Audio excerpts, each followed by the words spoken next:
Við erum komin þar að við þurfum að skoða földun. Við má hafa bara nokkur orð það sem komið er. Við erum komið með allar formúlur sem við þurfum.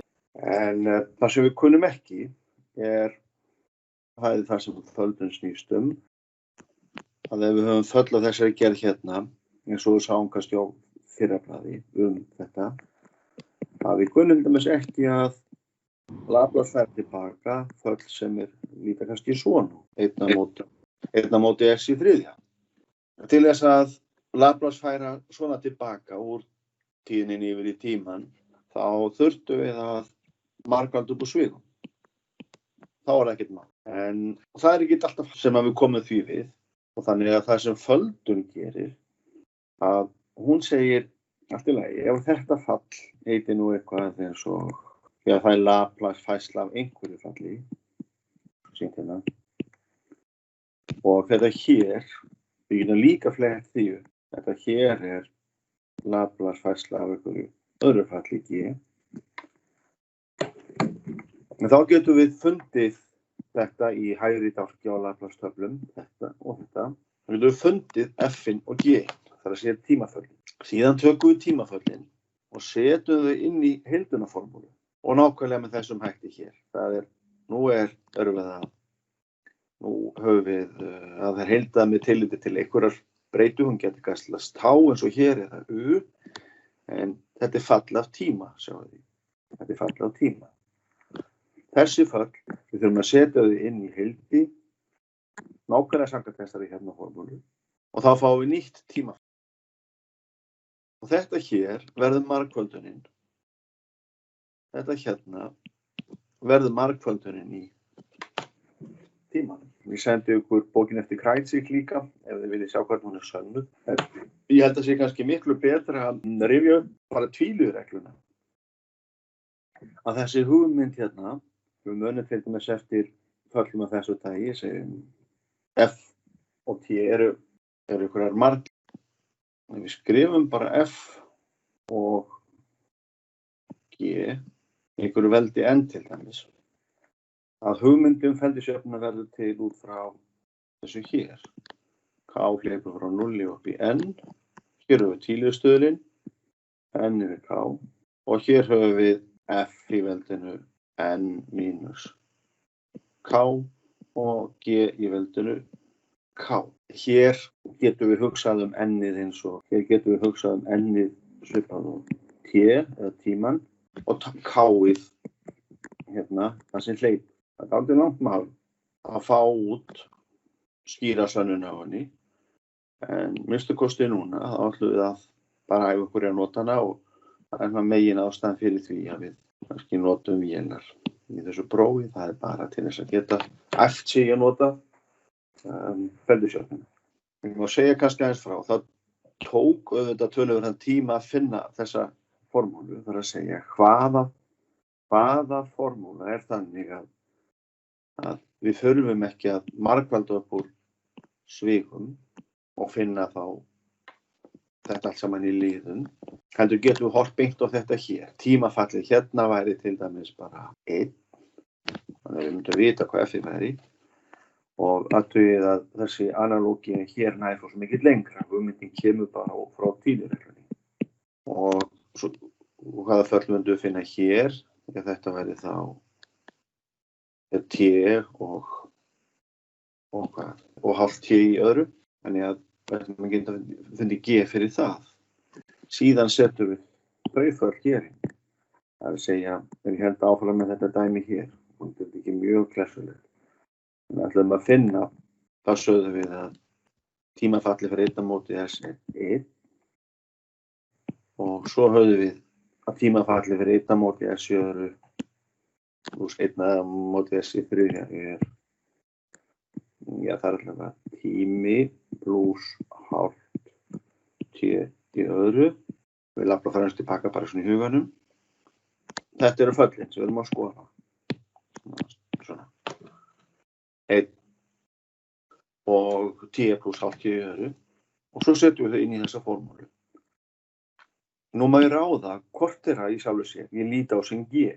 Það held ég auðveldar að líta á einn sem F-ið, frekar heldur en einn sem G-ið í formúlunni. Og svo ætla ég að hafa breytu tá, ætla kannski bara að breyta því í U til þess að sjáum þetta alveg skýrt. Bara hafa þetta U. Þá ef ég valdi að þetta veri G-ið, þá hef ég U hér frekar en tá og U hér.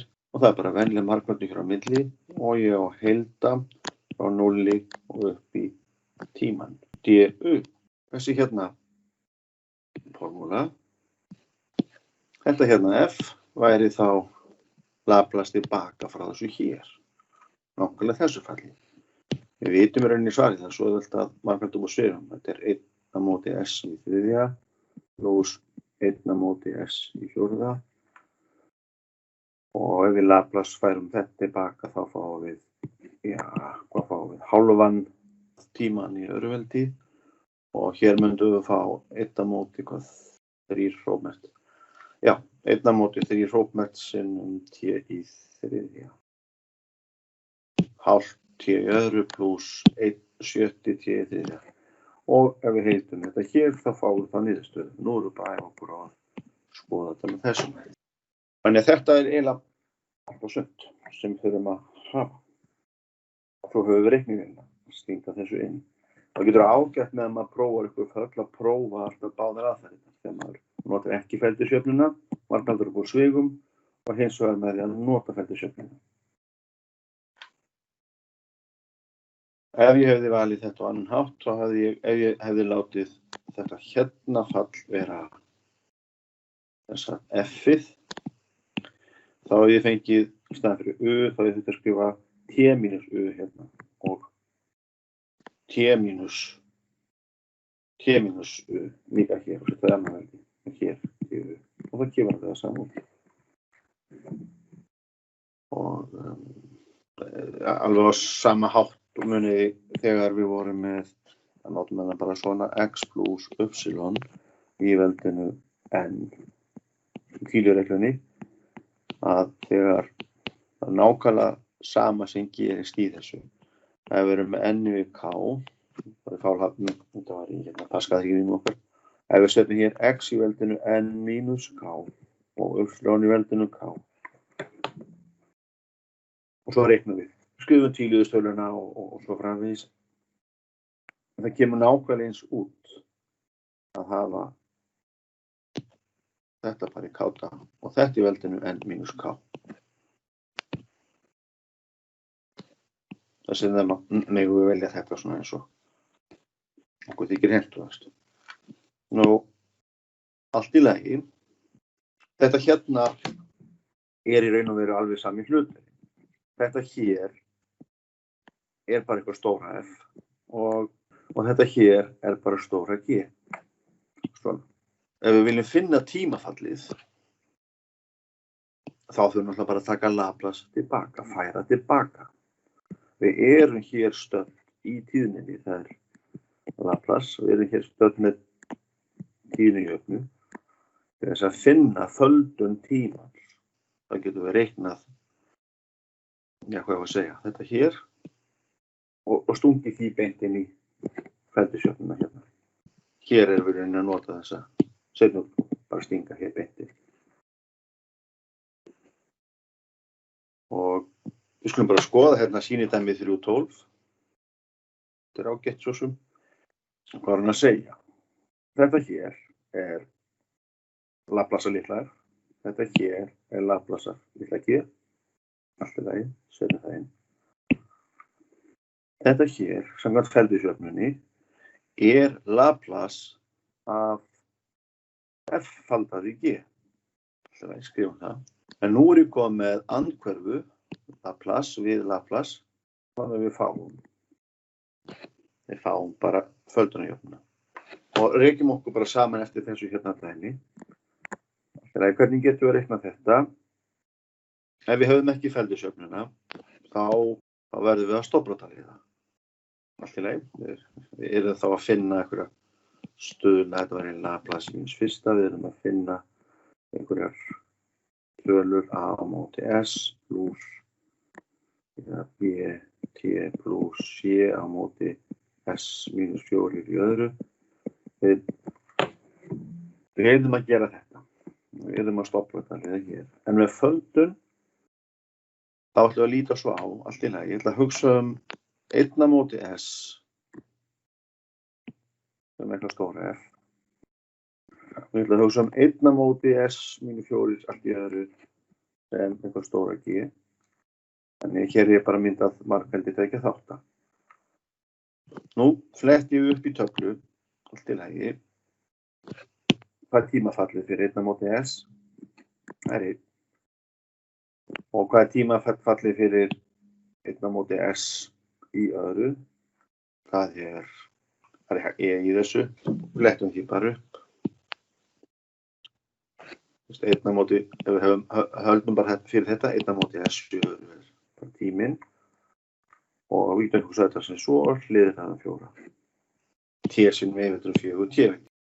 Og við höfum töfluna til þess að dálkana til þess að gera þetta, eða bara Laplace-færa. Og hvað eigum við að gera? Til þess að finna sem sagt Laplace-færslan tilbaka hér, ef við ætlum ekki að nota þessa leið, þá notum við feldisjöfnuna. Sem sagt, við þurfum að ákveða, að skrifa þetta oft upp svona, það er þægilegt að láta ásinn koma í hlutverk F. Af því í formúlunni og horfum á hana, heitum frá 0 upp í T, það er F af T mínus U, G af U, GU. Hér er þetta, látum við vera fastafallið, þannig að það skiptir einhver máli. Hvernig við hliðum því, þetta er alltaf 1 fyrir alltaf breytur. Þessi látum við vera G, sem hér, og þar með getum við reiknað. Það er fínt að stopprota liða þetta, það er bara vel. Eða partfraktskilgrunni MATLAB og sjá að það gefur nákvæmlega saman. Földun er víxlin. Það er þetta dettur út úr vegna þess að þetta eru eiginleikar frá Pascal-þýðinum, skulum bara segja mjög óformlega sem að skila sér yfir í samfelldu tilviki. Það er eitthvað ekkert að erfitt að sanna það. Ef þetta hérna heildi er einhvern veginn, það er eitthvað vitið í því, að þá er þetta heildi líka skilgreint og þetta er það sama. Og sönnunin er sárein. Skulum hafa bara breytskipti, sem bara R komið í stað fyrir T mínus T. Hér skrúðum bara skilgreininguna. Og hér. Hér höfum við þessi venjulegu breytskipti. Ef R er T mínus T, og við deildum með til T, þá fáum við mínus 1 þar. Eða dr er mínus 1 dT, og einangruðu dT úr því, fáum mínus 1 hér. Og svo tökum við mínus 1 hérna út fyrir, heildi, og við fáum nefnilega T og 0, þegar við setjum inn heildismarkið niður og uppi. En þessi mínus hérna sem kemur út fyrir, munum að mínus AB er sama og BA, það stýr heilduna liðinni við, sem gefur okkur aftur á sama. Skáum að þetta er nákvæmlega formið á földun. Og það er líka hægt að nota földun til þess að leysa jöfnum þessari hérna gerð. Við leggjum nú kannski ekkert mjög mikla áherslu á það, valnót til þess að leysa. Já, eða bara æfa okkur í að nota hana. En þegar við komum að jöfnum á þessu formi hér, þá sjáum við með smá æfingu að þetta hefur form földunar. Þetta hérna getum við, þar að segja, við getum fundið Laplace-færslu F með að taka þessu F og hér er F. Og östutt, við viljum þegar við erum að vinna í einhvers konar rúmum, fallarúmum eða vígurúmum, eða hvað þetta heitir nú allt saman, við geymum stök alltaf í einhverju rúmi. Þessi stök hérna F er í svokölluðu tímarúmi. Falla. Þetta er aðgerð, þetta er margföldunar aðgerð í þessu rúmi og við erum búin að sjá að hún er víxlin, sem sagt. F faldar í G er sama og G falda við F. Bara ein innsetning í heildun sem sannar það. Og þetta er heildun, þannig að við höfum liðunareiginleikana, hún er dreifin, margfalda henni svíga, það er flott. Og hún er tengin, við erum með aðeins flóknari tilvík, þá getum við falda fyrst F og G og síðan falda það við H, en það kemur nákvæmlega eins út ef við földum G og H fyrst og földum síðan F við það. Og svo höfum við núllstak, ef við földum F við 0, þá er H við 0. En þetta fannst síðast. Þetta er bara venjulegur ás. Þetta er bara venjulegur einn. Nefnilega, í þessu fallarúmi er þetta ekki ásinn. Þetta er einn í einhverju, já, einn eins og við þekkjum hann. Og það er það sem að menn vildu finna. Við getum bara að prófa það að allt í lagi hvað er T falda við 1. Það kemur ekki út T. Við földum T við 1 og stingum beint inn skilgreininguna. Þá er þetta náttúrulega bara heilda tá til tá og ef við spilum að kalla þetta U, DU, þá er þetta U í öðrum og til 2 og svo setjum við inn heildismörking frá 0 og upp í T. Þannig að T falda við 1 er hálft T í öðru en ekki T eins og við viljum að einingastak fyrir hafi. Það er eiginleika sem við viljum einingastak hafi. Þannig að hvað er einn í þessu kerfi?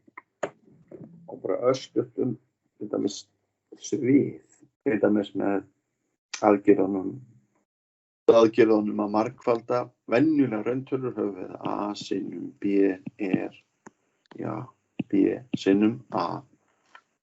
Þetta verður að gilda allar tölur í rauntölusviðinu, öll föll í rauntölusviðinu, öll dög í rauntölusviðinu. Og hér höfum við nákvæmlega það sama rauntölur. Ef við lítum á þessu rauntölur yfir rauntölusviðið. Og þetta höfum við allt saman. Og ef þetta væri allt bara rauntölur yfir rauntölusviðið, þá myndi þessi jafna gilda. Ef þetta er bara venjuleg margföldun og þetta er bara venjulegur einn. Og þá höfum sleitin. Hvað er einn fyrir földun? Hvað er einn? Menn komumst að því að það eru margar leiðir svo sem til að smíða það, en það er til dæmis falla þessari gerð hér. Og hvað þýðir þessi jafna hérna? Þetta þýðir að við höfum H og T, heaviside af T. Það byrjar hérna einhvers staðar. Og svo er slökkt klukkan epsilon. Nei, það er epsilon. Þannig að þetta hér er grunnlínan. Þetta er grunnlínan. Hún hefur lengd epsilon. Þá höfum við grunnlínu sinnum hæð. Flatamáli hérna er 1.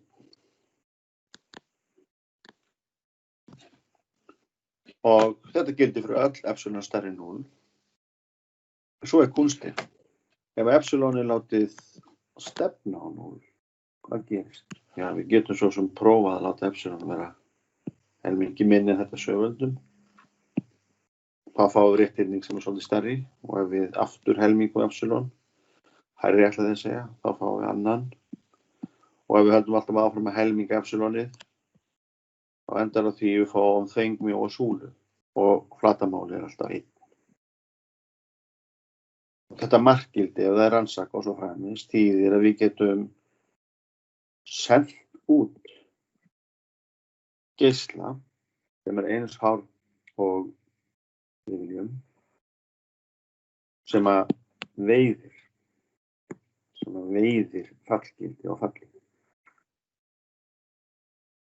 Það er 1.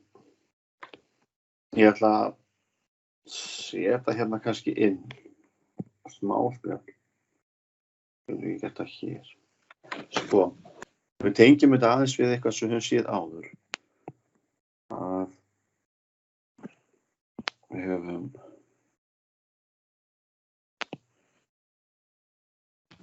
svona formúlu, gásjöfnuna, e í veldinu, ja, mínus, svona bara setjum, x mínus x0, látum það vera hliðrun í öðru. Og hérna höfum við líka tölur, til dæmis 2 delta í öðru. Þetta eru fastar x0 og delta í öðru. Delta allir þessi ofta að kalla sigma. Staðarfrávik. Nema hvað? Að ef að kannski hugsa þetta x0 sem 0, skiptir ekki öllum máli, við erum bara að skoða einhverja svona formúlu, að þessi hérna jafna, hann stillt upp þannig að flatamáli hér undir sé 1. Þannig að þetta líta á þetta sem svo líkindadreifingu. Það líkur á eitthvað gerist. Ef að sigma látum verða mjög lítil tala, fyrir að segja mælingin á óvissinu einhvern veginn, í að þá, eða svona þessi bandvitt, þá fáum við feril sem verður alltaf meira og meira í þessa vinnu. Og ef að óvissan eða sigma stefnir á að verða mjög lítið, eitthvað hár nákvæmt, þá verður þessi feril með flatamáli hár, gríðarlega hár. Nákvæmlega eins og við viljum að einn sé. Þetta er einn í földuninni. Það er líka hægt að nota þetta fall. Það er margt meira hægt að nota, til dæmis í staðinn fyrir, svo auðvelt að gera þetta allt, við höfum svo góða græju til þess að heita. Í staðinn fyrir að nota til dæmis unit step function eða heaviside fallið, það getur notað arctangents. Því arctangents svona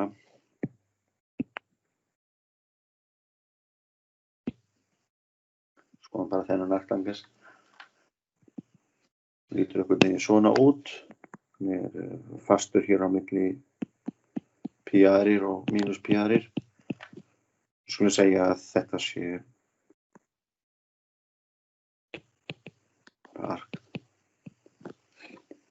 arctangents, skulum bara hafa þetta í þennan líklæðinu.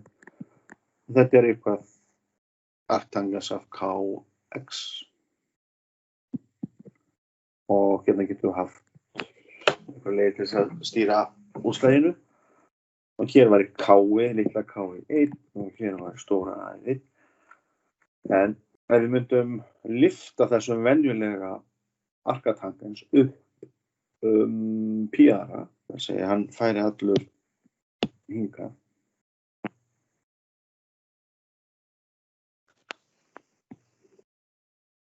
Þá bætum við bara pi-öðrum við á lyftunum.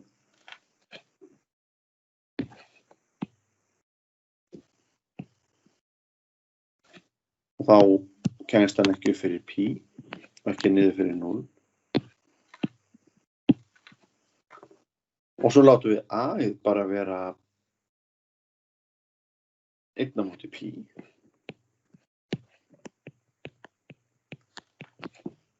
Þá erum við að draga ferillinn saman. Og þá er þetta orðið bara 1. Þannig að hann kemst ekki niður fyrir 0 og kemst ekki upp fyrir 1. Og svo þjöppum við ferlinum saman, þessum ferli, með að láta k vera stórt. Við látum til dæmis k vera milljón eða 1 á móti epsilon. 1 á móti pi, það er plús, og svo kannski er eitthvað út úr þessu. Þetta verður 1 á móti pi, arc, tan, og í staðan fyrir að hafa k skulum við hafa 1 á móti epsilon. Í staðan fyrir að k verði gríðarlega stórt, þá látum við epsilon vera mjög lítið. Svona. Og margföldum við svigum, þá fáum við eitthvað svona. Og ef að epsilon stefnir á, segjum bara 0, til að klára kannski úr svona hér, ef að k verður risastór tala, þá erum við að þjappa öllum punktum saman. Ef við stekkum k-ið, þá styttist þá erum við að þjappa ferlinum og við þjöppum honum mjög mikið. Því að ef að K-ið er 1, sem bara K þessu 1 og við viljum fá að setja 1 inn í þetta, láta X yfir 1, K yfir 1, þá fórum við ykkur tinga, hér er 1. Ef að K-ið er orðið 1000, ef að K-ið er orðið 1000, þá þurfum við að láta X-ið vera 1.000 til þess að komast hingað. Það er að segja, það sem áður var 1 er komið hingað í 1.000. Þannig að við sjáum að ferillinn dregst allir saman. Þannig að þetta hér er oft þægilegra, svona þegar maður er fann að vinna í alvörunni. Svona föll allir samfelld og deildanleg. Og þetta þarna fall er heaviside. Kannski notið þetta er bara heaviside, já, allt hér ef að epsilon verður mjög lítið. Stefnir á 0. Það er bara stefnir á 0. Ef við heildum arkantangensfallið, þá ættum við einmitt að fá, og munum við það kannski ekki, en ef við heildum arkantangensfallið, þá fáum við einmitt, já, fall sem er svona, þegar við bara heildum. Nei, það er eiginlega ekkert hérna undir fellinum, alveg að 0, söfnum saman upplýsingunum og hér fáum við mjög stuttan tíma, gríðarlega mikið upplýsingum, það leggst allt við, en svo hættir eitthvað að bætast við, þannig að þetta leggst út af. Þannig að það er að nota þetta hérna sem rofa og stoppfall þess sem 1 í skilningi dreififalla í Laplace-fræðunum. Bara til þess að sjá þeirra kosti. Það er marga leiðir til þess að smíða sér svona mjóa kassa sem hafa flatamálið 1. Nema hvað? Og það sem okkur varðar að núna getum við Laplace fært tilbaka þegar við sjáum 1 í tímanum. Laplace megin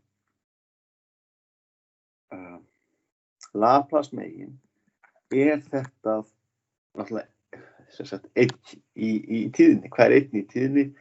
Það er til dæmis Gauss-kúrfan sem við sjáum með óendanlega mikilli nákvæmni.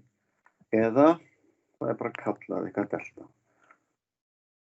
Og skulum þá aðeins bakka. Og það er Dirac sem að leggum mestu kosti þetta til. Hugmyndin er einhvern veginn svona. Þetta virkar allt saman með svona falli. Það er að segja að við stingum þessu inn í heildi, ef við heildum eitthvað sem við skilgreinum svona, þessi kassi með flatamál 1 og skoðum bara ef við minnkum grunnlínuna en flatamáli verður að vera fast, það verður að vera 1. Þá segir ég bara heildum til maður að búið að segja hvað svarið það á að vera, því að heildi eitthvað og flatamáli á 1. Þetta er allt í ákvæmt. Og rauninni þessi niðurstaðar haldið pöntuð. En við getum svo sem alveg gert þetta. Svo hef við sætt fallið og dregin út smá spotti frá því frá 0. Og svo er eitthvað fasti hér. Tökum hann út fyrir heildi. Og þetta er alltaf í hæðinni 1. Og heildunarmörkinu frá 0 upp í epsilon. Þannig við fáum þá eitthvað svona. Reynilega bara að við held hér fyrir. Bara heilda þetta hérna. Og svo deili ég með E. Það virkar svona svolítið eins og algjört svindl, en þetta er nú samt svona sem menn veiða. Þessi punktur sé að með áðan þarna dreifinguna eða líkindadreifingafallið eða Gauss-ferillinn, Björnlaugarferillinn. Það er það sem að síðan kannski nota sig. Nú, hvað þá? Við kunnum milligildisetninguna. Við getum fundið tölu á milli A, fyrirgefið milli 0 og epsilon, milligildisetning fyrir heildi, eða stundu kvöldu meðagildisetning fyrir heildi. Þegar við erum með eitthvað sem er erfitt, þá beitum við henni, við sönnum þessu setningu. Þá er til einhver tala, segir við, á milli 0 og epsilon. þannig að þetta gildi. Þar sem að við rekum epsilon síðan í 8,0 og alltaf er til einhver tala þarna á milli, að við getum endanum ekki fengið annað heldur en að A sé 0. Við heitum við núra epsilon og einhver tala hér á milli, 0 epsilon, og við rekum epsilon í 8,0. En þetta þýðir, þetta hérna fall, til dæmis ef við skilgreinum það svona, eða ef við skilgreinum það sem svona með gassferlinum, að flatarmálið undir er 1. Það sem að gerist er það að við tökum eitthvað fall G og sjáum ekki endilega ferilinn og svo framvegis, margföldum með líkindadreifingafalli, margföldum það við heildum, þetta er bara heild yfir braunarsig, við ætlum bara heild yfir smá bil, að það grípur fallgildið. Það grípur fallgildið 0, svona getum við veitt. Það var hérna eitthvað fall sem við sjáum ekki og við höfum ákváðið að veiða fallgildið 0, þá getum við myndað þetta heild. Þessi dreififallafræði er í rauninni að fólkin í því sem ég var að segja þarna áðan í kindakorfunum, það er nú svo sem ekki meira að segja. Til þess að veiða hvaða fallgildið sem vera skal, á lögu þetta hérna bara aðeins til. Við vorum að rauninni bara að veiða 0 og ef við setjum í staðinn fyrir t, segjum bara t mínus a, með breytuskipti, þá erum við að veiða a þegar við látum t vera 0. Og hérna hefur við þetta fall, sem að skilgreina þetta uppi, eða það eitthvað dreififall. Margföldum það, hlýðum við til, þannig við fáum eitthvað a sem við má ákveða á. Svo förum bara vinstra megin við a og hægra megin við a, heildum. Og ef við erum með þetta hérna fallið dæmis, þá getum við stillt nákvæmnisgrúfuna, þannig að hún er alltaf minni og minni. Það gefur okkur alltaf fallgildi a með meira og meira nákvæmni. Og þá höfum við loks að þegar við Laplace-færum, þetta er það bara sem við notum, að þegar við Laplace-færum svona fall, þá fáum E veldur mínus SA. Þess að við fáum þetta hér. Beint fall, þetta hérna er deltafallið. Og þetta verður alltaf 0 nema akkurat þegar t verður a. Þessi jafnar rétt. En það gefur okkur loks það sem okkur vantaði. Laplace af hverju? Hvað er ásinn í tíðinni? Laplace af hverju gefur 1 í tímanum. Og það er þetta fall. Delta. Og til þess að sjá bara hvernig við notum það. Allt í lagi. Og hvað er þetta? F af t dt ef við höfum delta dýrakvallið með. Því það er bara samkvæmt skilgreiningunni eða jöfnunni f í 0. Allt í lagi, nú breytum við eða hliðrum við sem sagt því sem við setjum í delta dýrakvallið f af t og svo segjum við delta dýrakvall t minus 3. Þetta er alltaf 0 nema akkurat þegar við fáum delta 0, þá fáum við púls. Og til þess að þetta verði 0 þurfum við að setja t × 3. Og svo eitthvað flóknara. Allt í lagi, hérna er delta dýrakvallið, hvenær verður þetta 0? Það er eina sem við fáum eitthvað framlag. Svo skjótum við svona óvantilega hápóls upp og veiðum fallgildi. Og það er þegar þetta verður 0 þegar t er mínus b aðrir, þannig að útkomun heildin er alltaf 0 nema akkurat þegar tíminn er mínus hálft b aðrir, þá setjum við bara hálft b aðrir hér inn. Hérna 2 og 4 í það bara að fyrir delta dýrakvalli hvernig verður þetta 0, það er tíminn 0, þannig það er 0. En þetta hér, ef við veiðum frá mínus 2 upp í 4, svo delta dýrakvallið er eða t minus 1 er alltaf 0 þegar t er 1, þá sé það bara 1 í þriðja, 1 í þriðja, 1. Þannig þetta er nú einföld stærðfræði. Einu sinni hefur verið svona smá brella, mann ég eftir, að þá er settur, t minus 1 hérna. Þetta gefur bara framlegg þegar t er 1. En heildunarbili var sett, 1 var ekki heildunarbili. Þannig að kom bara alltaf 0 út, það gat ekki veitt. Það sé hér eitthvað fall. Hér er eitthvað fall. Og við ætlum að reyna að veiða fallgildi. Og svo er skotið hér, til dæmis í delta t minus 1. Skrifa það svo öðruvísi. Það segja akkurat þegar tíminn er 1. Þá veiðum við fallgildi. En heildunarbilið var sett hérna fyrir neðan. Þannig að það var ekkert að hafa. Það var að passa sig á því að rétt. Það getur ekki skotið. Það skýtur gott í loftið, bara er heilt að það er svona. F skilgreindur A til B og T er utan bils. Og þetta er í sjálfu sér ekki alveg að flókin fræði og virðist við fyrstu sýn. Og ef við skoðum nú bara þessi 2 sýnidæmi hérna, þá sjáum við að þetta er í rauninni ekkert nýtt. Við þurfum bara að vita eða átt okkur einhvern veginn á hvað þetta má þýða. Og þetta hérna þýðir, þetta er eitthvað kerfi. Þetta er eitthvað kerfi, við kunum að leysa minnstakosti óhljóðujöfnuna sem er í jafnvægi. Þetta er eitthvað kerfi, kannski er þetta, við veitum við, tímir 10 og 100 hér. Og við gerum þetta eins og venjulega vant. Ef við værum ekki með Laplace-færslu, þá myndum við finna óhljóðujöfnuna.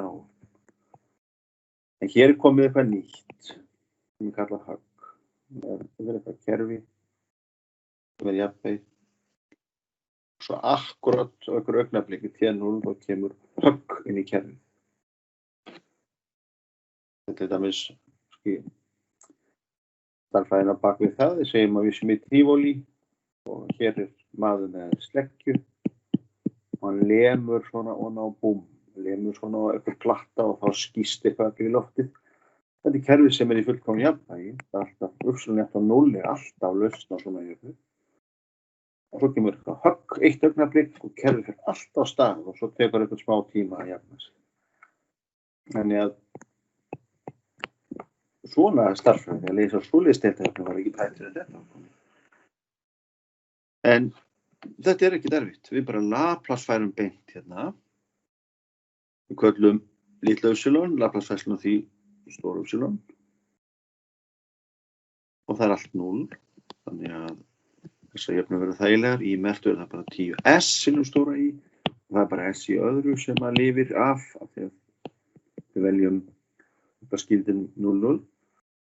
Nefnilega þegar við Laplace-færum púlsinn, þá fáum við nei, ekki púlsinn. Þegar við Laplace-færum sprenginguna, þegar við Laplace-færum höggið, þegar við Laplace-færum delta dýrakvallið, þá fáum við 1. Og þar með vil ég meina að þetta sé komið síðan þetta rútínuvinna. Stuttarsagan er svo að þegar kemur svona eitthvað högg, snöggt högg inn í kerfi á einhverjum tíma og þá fáum við 1 ef það er tíman á 0.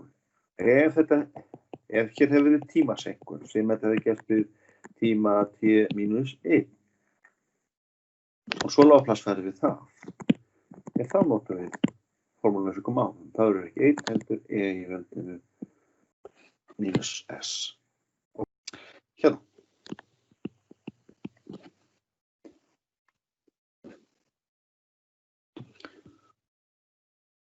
Og hérna er búið að senka tímanum. Hérna er ósköp eðlileg kraftajafna. Það er eitthvað, ef þetta er allt saman 0, hugsum við út frá svona hefðbundinni eða klassískri deildajöfnu uppsetningu fyrst. Þá er hérna að sjá með þetta er sínusar og kósínusar hérna út af kennijöfnunni r í öðrum stöðar +2, það verður fangur einföld sem er sínusar og kósínusar sjá reyndar að ef við gerum þetta bara mjög hratt, R í öðru pluss 2R pluss 1 pluss 1. Það gefur okkur kosinus af einu t og sinus af einu t. Þannig að þetta eitthvað sveifla. Og svo akkurat klukkan 3. Við erum bara reynd að sjá það þess fyrir okkur að gerast. Þetta alltaf 0. Nema akkurat þegar alltaf 0. Nema akkurat þegar t verður 3, þá kemur svona sprengja. Kemur 1, 2, 3. Þess að hér bara eitthvað kerfi sem í gangi og klukkan 3, þá kemur högg í kerfið. Reyndar sjáum við að það bara einhver sínusveifla í gangi þegar allt eðlilegt. Allt leið. Við Laplace-færum samkvæmt reglunni, delta Dirac-fallið, eða höggið, það klukkan 3 og þá þetta einfaldlega þessi kemur út. Klukkan 3 í tíðinni, hliðrunin til hægri, mínus. Og þá vil ég meina að restin sé rútína. Lið og búið að stilla þessu. Þá erum við að muna að sjá E og S. Við erum að muna það fyrir að sjá E og S alltaf í tíðinni. Og þá það hliðrun í tíma. Við getum bara reiknað þetta fyrst í áfengum. Fyrst reiknum við aðeins á þetta með. Þetta bara greinilega sínus. Hérna sjáum við seinkun. Eða hliðrun í tíðinni. Og hliðrun í tíðinni gefur okkur alltaf F-fall og hérna E-fall gefur okkur hliðrun í tíma. Og við getum skrifa í allstað í staðinn fyrir T, þá T-3, T-3, T-3. Þannig að hér verður þetta nú eins flókið í þessum fræðum og það getur orðið í þessu dæmi. Jafnvægislaust, við fáum högg, við fáum seinkun í tíma og seinkun í tíðinni. Flóknara verður þetta nú ekki. Svo tökum við smá skorpu í línur í algebru áður en við skoðum Fourier. Við verðum aðeins í Kreisig. Við verðum búin að búa til blaðið. Kreisig. Einhverjar spurningar?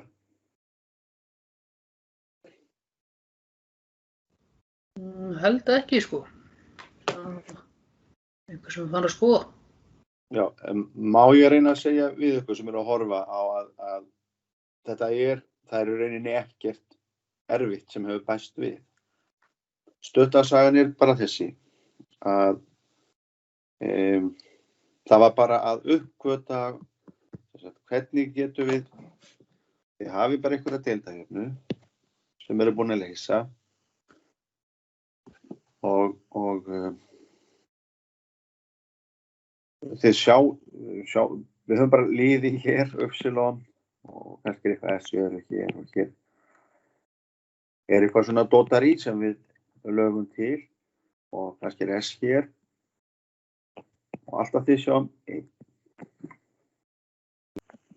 sjáum deltafallið, delta Dirac-fallið. Þá ef við hugsum þetta, þá er það gott að hugsa þetta sem snögga breytingu á kerfinu, sem þetta sé bara við eitthvað tiltekinn tíma, T, klukkan T0. Að þetta er alltaf 0, nema akkúrat þegar tíminn slær T0. Það eina sem maður þarf eiginlega að muna er að þegar við Laplace færum, og það er þessi formúla, að, hérna, að ef við höfum hér högg í tímanum, reyna að segja rétt frá þessu, ef við höfum hér högg í tímanum, þetta er bara deildajafna, eitthvað kerfi, kannski gormur, sem sveiflast svona fram og tilbaka, eitthvað svona alveg að stoppa og svo gerist eitthvað sem sparkar í hann. eða drífur hann áfram. Þá er ég alltaf flinkur á þessar tölvur. Jæja, svona að þá verður alltaf þessi tegund stærðfræði til. Það kemur eitthvað högg. Eða þegar byssukúla kannski skotið í, hérna sé bara eitthvað pendúll, allir reyna að mæla einhvern hraðan af byssukúlunni eða hvað að segja. Hérna er einhver spotti, hérna er eitthvað mark og það er allt kjört. Svo er send byssukúla af stað, búm, búm, búm, búm, búm, búm, búm, kemur hér og þetta sveiflast upp. Þá er þessu hérna bara lýst sem deildajöfnu af þessu tagi að svona tvímerkt, brú B, upsilonmerkt, brú C, jafnt á 0, upsilon, jafnt á 0. Og það er alltaf lausn á svona deildajöfnu, bara 0-fallið. 0, sjáum við, setjum upsilon jafnt á 0, þá það getur reynt að leysa sjálflausnina hvað gefur 0. Með ágiskunaraðferð, við sjáum já, upsilon jafnt á 0 er góð ágiskun. Þannig að hún er alltaf sérlausn, 0-lausnin. Og við höfum sjálfnæst áhuga á henni, þá er samt náttúrulega til kerfi sem við erum að leysa þessa hérna, þá fáum við einhverja kannski sínusveiflur og kosinusveiflur, en það er líka til því náttúrulega ástand fyrir deildajöfnuna, hún er bara 0. Þangað til eitthvað gerist, þangað til að byssukúlunni skoti hér, þetta fer hér upp, þá fer eitthvað að sveiflast, þá fer, og þetta er jafnvægislaust strax á eftir, byssukúlan fer hér í, hún er komin, og það deildajafnan verður þá það er bara hérna eitt augnablik sem að við fáum T mínus T0. Þetta er eitt augnablik sem við fáum bara að hægri hliðin er ekki 0, það er akkurat þegar byssukúlan lendir hér í og þá tekur jafnvægislausnin við og svo mun hún ef að þetta var einhvern veginn eðlislega sett upp þá mun hún dempast og lognast út af og það er lóðfella í lausninni. Upsilon jafnt á 0 fallið. Þannig að svona fall myndi alltaf líta einhvern veginn svona út. Við bara teikna fallið, það er 0. Teikna fallið á. Og svo kemur högg. Þá fer eitthvað sveifla á stað. Það byrjar hérna bara. Hérna er mynd af fallinu, það er 0. Sem lýsir fyrir kraftakerfi. Svo kemur skot. Þá fer það í gang. Það er eitthvað svona sveifla á stað sem síðan náttúrulega. Hér er einhverju stuðlar, konstuðlar og eitthvað svona sem að gera það verkum að þetta lognast út af. Þetta er hugmyndin, eiginlega allt og sumt. Þetta sem það setja nú inn svona dæmi sem að sýna eins hvernig menn geta síðan að reikna með þessari, já, auðvitað furðulegu stærðfræði, en hún er ótrúlega notatrúg og stórmerkilegt auðvitað. Og þá spyr ég aftur, er eitthvað sem þið viljið spyrja út í? Við fá okkur kaffi og kannski kíkja aðeins á dæmin. Já, það bara hljóma vel held ég sko. Fáum okkur þá, já. Smá kaffi og svo getum við aðeins spáð í dæmin og átta sig á þessari nýju hugmynd og hún er mjög merkileg. Allt í einu getum við tekist á við svona högg í deildajöfnu.